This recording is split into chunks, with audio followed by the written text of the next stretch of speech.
team? Jericho Rosales dati na, tsaka Christine Hermosa. Ang maganda lang yung tandem nila. Si Kim Cho tsaka si Gerald. Bagay lang po talaga sa tignan. Si John Lloyd tsaka po si Bea. May chemistry po sila from the very start. Si Catherine Bernardo po tsaka si Daniel Padilla. Bakit sila? Crush ko po si Daniel Padilla. Wini-wish ko po talaga, gabi-gabi po talaga. Ako po si Catherine Bernardo. Sharon Gabi. Kasi gusto ko si Sharon. Tsaka syempre, noong time na yon, talagang sila naman yung popular na love team. Coco Martin tsaka si Julia. Pogi tsaka maganda. Si Ana Fiola tsaka si Casey, magkakabalikan sila in the near future. Si Gloria Romero at saka si Juan Chong. Siyempre, magaling sila umarte. Anong nagagawa ng isang love team sa buhay ng isang tao? Siyempre, yung nagiging inspirasyon sila sa paghahanap buhay. Pag nakikita mo sa mga magazine, tuwan-tuwa ka. Diba? Susan at saka si Eddie Gutierrez. Doon ang edad na naabutan ko na sikat sila. Anong nagagawa sa buhay mo ng love team ni Guy and Pete? Masaya. Masaya. Nakaka-addict. May inspiration din. Vilma at saka si Bobot. Pupunta pa ako sa bahay nila nung araw ni Vilma. Si Sarah and John Lloyd.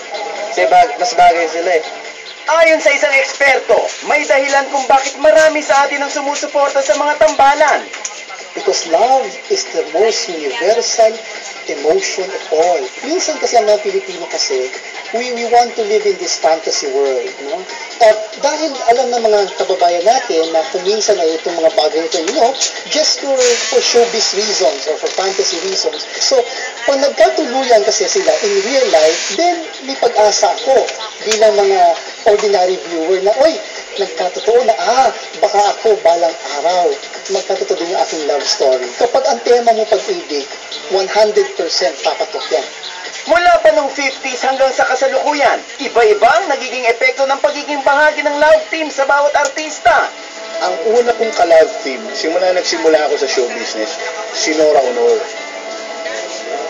So pagkatapos noon, naging triangle kami ni Tirso. So parang nagkaroon kami ng fans na may Nora Edgar, may Nora Tirso. Kaya lang nagkainlaban yung dalawa. Kaya naitsapuera ako. Tapos nung nakita ko si Ate V, sabi ko, ito ang gusto kong maging kapartner. Ang totoo, in love lang ako kay Vilma. Well, syempre, naging masaya kami kasi during that time, talagang ibang klase yung mga fans. Actually, we're very professional with work. So kami naman isa whether magagalit o hindi. Pag may work kami, pag sinabi action, to be work. Pag sinabi cut, magkaaway kami. Gano'n ka talaga kami. We don't put our job into the middle ng problema. Walang hindrance sa problema sa aming trabaho. Pag kami in love, pag hindi. Model love team kasi is you have a steady following. Disadvantage is sometimes they always have this notion that you have to end up together. Pag iba pareha ka sa iba, medyo may galit factor. The most important thing kasi sa love team is you should let people enjoy it.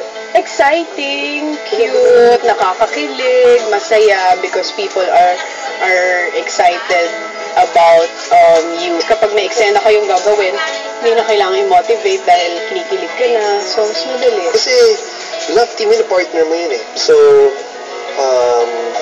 you have to take care of that. So, parang siyang commitment. Sometimes yung mga fans, minsan na siselos, diba? Like, pero minsan naman it helps. Kasi may fans din sila. Yung Dev Ken, Cat Ken, diba? So, it's a give and take eh. You win some, you lose some. At ngayon, ang dalawa sa pinakamaiinit at pinaka-inaabangang tambalan mula noon hanggang ngayon, ang bagong kinakikiligang tambalan.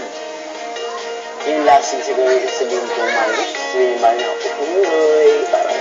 Kasi imagine ko, pag sa totoong buhay mangyari yun, parang kikiligin ka naman talaga. At ang pagsasamang sinubok na ng panahon. Utang ko sa kanya yung magandang training na binigay niya sa akin.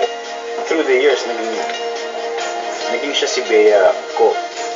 Kilalanin sila as Showbiz Inside Report presents Tambalan, Real and Real Life Love Teams. Yes!